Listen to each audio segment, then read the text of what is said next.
కుమ్మరి అంటే కేవలం మట్టి కాదు, ఒక సంస్కృతి, ఒక కళ, మన గౌరవం, మన జీవనాధారం. ప్రపంచంలోనే మొట్టమొదటి శాస్త్రవేత్తలు ఎవరైనా ఉన్నారు అంటే ఎలాంటి పరికరాలు లేని సమయంలో ఈ నాగరికత సమాజానికి మట్టి పాత్రలను అందించినటువంటి ఏకైక గొప్ప కులం కుమ్మరి కులం. ఇంత గొప్ప కళ ఉన్న ఎందుకు మన కుమ్మరి సమాజం ఇంకా వెనుకబడి ఉంది?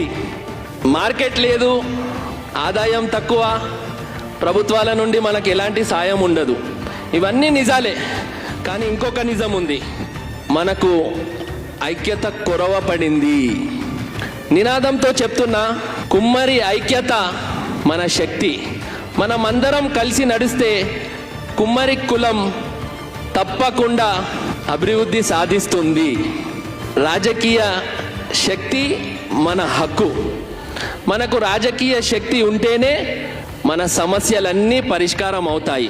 కుమ్మరి కులంలో కూడా రాజకీయంగా ఎదగాలి, న్యాయకత్వం తీసుకోవాలి, చట్టసభలో పార్లమెంట్లో అడుగు పెట్టాలి. మనమంతా ఏకమై మన భవిష్యత్తు, మన పిల్లల భవిష్యత్తుకు దారి చూపాలని.